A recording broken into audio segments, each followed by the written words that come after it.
All right, so here we go, and good morning, everybody, and welcome to IGtv. We have on the line with us this morning. We have Mark Kappas, and Mark is going to be talking about a primer on audit types and preparation.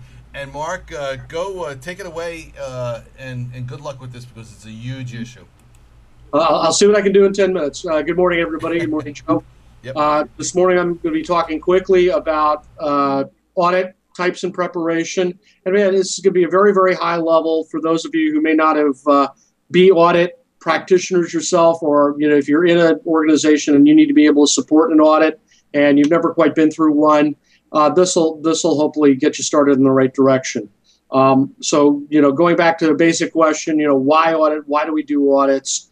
What's the purpose of an audit? It's in an organization. You typically have a set of security requirements. Now, these are unique and specific to every organization, and they're generally kind of generated. They source from three places, and that is you have a regulatory, legal, and contractual requirements on your business or organization.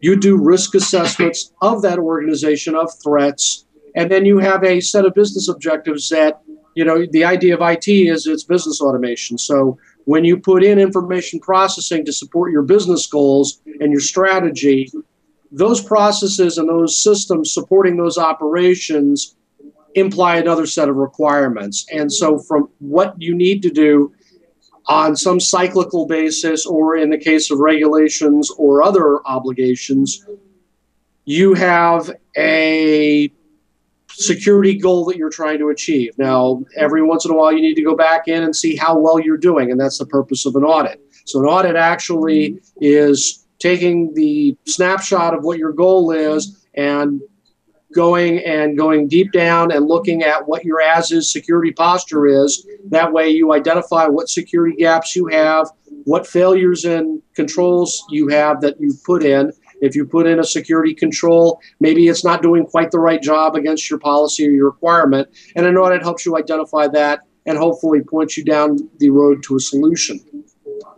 So quickly, the types of audits roughly break into internal and external. Why would you do an internal audit if you didn't have to? A lot of times, if you're in an organization that does mergers and acquisitions, you need to do an audit of the acquired body and the acquired organization to make sure that they're in line with your policy and your controls, as well as if you have a regulatory posture, make sure they align with that. Again, a lot of internal organizations now require an internal cyclical policy to ensure policy compliance. So you have to do an audit against your policy compliance. And as you deploy new business systems and infrastructures, typically after they're in production, you want to do some kind of audit or at least an assessment to make sure that the controls that you put in place in the production environment match what you designed and what your policy implies. On the external side, you've got government and regulatory enforcement audits of different types of regulations. And if you deal with the government or you are the government, there are laws in place requiring you to do frequent audits, as well as certain regulations and other best practices for certain industries require external third-party audits on some cyclic basis. We see this with Sarbanes-Oxley, which is public firm accounting practices. They require an audit, and that typically bleeds into the IT world because you have to be able to certify all of your accounting practices as well as your financial operations. A couple of the other general types of audits, audit methodologies. Again, every regulatory regime has their implied requirements that auditors create processes around that. Typically with IT, you see, ISO 27001 and 27002, general security audits of security practices. And as I've discussed before, I'm a big fan of the NSA infosec assessment methodology for targeted assessments and other types of audits. So some of the regulatory regimes that we're probably familiar with, at least you hear them on the news, or as you're dealing with some of the other business units. One of the big ones in the federal government now is Federal Information Security Management Act, which requires people doing business with the government as well as government entities to manage their information security a certain way, and there are reporting metrics associated with that.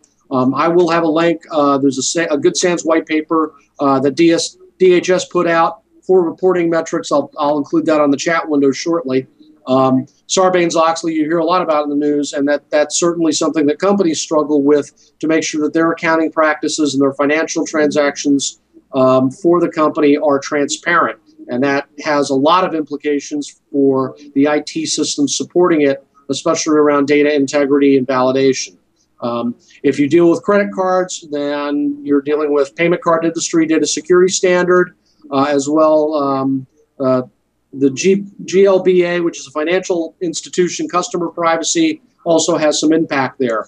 If you're in the manufacturing world and you're dealing with food or the manufacturer pharmaceuticals, FDA rules the day, and the DEA is also involved in that for a lot of quality assurance and other issues. So those are some pretty common regulations that you'll probably come across. And as those regulations expand, they're affecting more and more organizations. So quickly, how do we prep for if we're faced with an audit, either internal or external, as maybe an IT department head or a security officer, you have audit and outside audit coming in. What do you need to do to prepare? What you need to do is make sure you understand and define the limit of the scope of the audit. So if it's a regulatory audit, you want to limit the scope to a set of systems or set of information. Now, sometimes the regulations imply you need to look at certain information. So you need to understand what data is involved, what the data classification is involved in that data, what network and systems are involved, and what business operations and security staff need to be involved. Typically, sometimes the auditors just come in and do a checklist of your documentation and do an inventory of your systems. And sometimes there's a very intense show me audit where they want to sit down with your personnel and the business staff and see how the processes are put into practice and compare that into what's been documented for those. So along with prepping the actual systems and documentation, you need to prep your staff.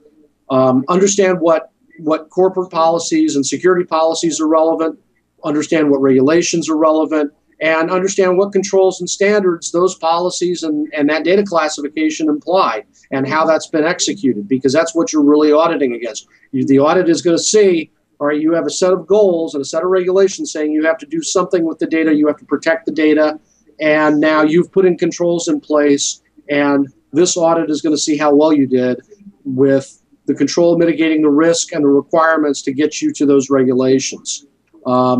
Finally, a lot of the hands-on and show-me audits are very time-intensive, and they can take a lot of resources, and they can ruin a couple of weeks of your year if you're not careful. So be prepared. The Coast Guard has a great motto, Semper Paratus, not just for Coast Guard and Boy Scouts. So make sure you print the documents and have available the processes and standards that are relevant for this audit. Review the documentation prior to the audit yourself. Make sure that your documents are complete and correct as to the as-is situation that you have now. A lot of times, document management is a very tough thing in the IT world. And a lot of organizations don't do a good job because typically what happens is the events of the day kind of determine workarounds that never somehow work their way back into the documents. So this is audits are a really valuable point in self-correction. If you've created a process that is broken down and you've created workarounds to get that process hobbling along, this is a good time to fix it. And again, finally, just ensure your staff are aware of the audit, aware of the auditors, and make sure that they're prepared to discuss the processes and procedures. And if they're not, that indicates that you might have a training problem. So, and again, it's a good time to remediate that issue as well. And that is audits in a nutshell. I will have some more information from SANS and NIST and some other resources on the chat in just a few minutes. Back to you, Joe. Yeah, it sounds good. And the interesting piece of this too, Mark, is that one of the things that has come up recently in a lot of the audit areas, in a very strong area, is PCI compliance, PCI 2, all right, and all of that. I don't know if you have anything planned for any of your links in that area, but that may be helpful for people to take a look at as well. All right, I do like, I'll get you in a sec, but I do like the idea of what you said is, you have somebody coming in and doing an audit, well, just marry it against the standard. All right. And if you're a government entity, that's fairly easy. Just go over to NIST. NIST provides standards, and they're baselines. They're not, rule breakers. They're basic standards that you could certainly build upon to make your systems and administration a hell of a lot stronger. So that's where a lot of these different government agencies can go, and I know a lot of the private sector people go there as well. Yeah, that's the value of NIST, is that they're fairly, they're comprehensive in their definition of the controls, but there's still enough flexibility there. And again, this is where you marry up your information classification to your controls, depending upon how severely you need to protect that data along the confidentiality, integrity, availability, access. You have a flexible set of controls that will tweak up or tweak down to what you need. And I would really encourage people in the who are in the private sector to look at what the government does. I mean, it may not necessarily apply to every situation, but it's certainly a good guideline to say, okay, here's a comprehensive set of controls. We can at least marry what we need to do in our, private enterprise up to where those controls need to be. So it's certainly a good kind of a set of channel markers. Yeah, without a doubt. All right, hey, listen, for an area where they write books and give 1 week and 2 week courses and certifications and everything else, I think you did an outstanding job with that, as I think you do each and every week when you come on to the program, Mark. So nice job, all right, Sure. And we look forward to hearing from you next week. All right, take care. All right, so coming up next on the program, we're going to have William H. Murray. And while it's interesting that Mark would talk to the point of standards and audits and things of that nature, Bill is going to be coming up and talking about what some of the FFIEC new rules are for banking regulators. And if you didn't know it already, the FFIEC is the Financial something Council. All right. And the whole deal with the FFIEC is what? It's the FDIC, Office of Control over the Currency, Office of Thrift, excuse me. All right. And there's a credit union component to that, and there's one more, because I think there's 5 different agencies involved in the FFIEC. And what they try and do is they try and put themselves in a bundle, and they call themselves a council. All right, and that's what the FFIEC is all about. And generally speaking, if you're up and you Google search the FFIEC, you'll find that they're certainly their I think it's their northeastern chapter is what they call it. They do provide some tremendous guidance for those people in the banking community. And once again, this guidance is coming from a public entity. So what is it? Is it best of breed? Not necessarily. It's baseline. All right, it's baseline. Solid practices that you can build upon. And why do I say baseline? Because what's going to happen in this area is that, the FFIEC, just like NIST, they're going to provide some bare bones logical thinking in the area of security and risk management, certainly for infrastructure security protection personnel out there. And then it's up to each and every bank, each and every institution, all right, to kind of take an internal look at their own mechanisms and see what is customizable to them. All right, there always has to be something which is going to have to be tweaked. All right, they're going to have a little bit of a nuance, which is different than maybe what NIST or the FFIEC had even thought about. All right, because none of these shops are built the same.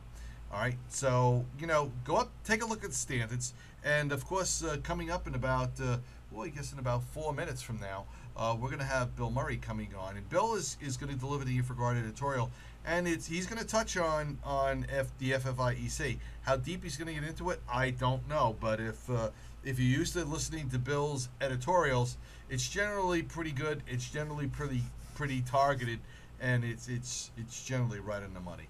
All right, so what we're going to do is we'll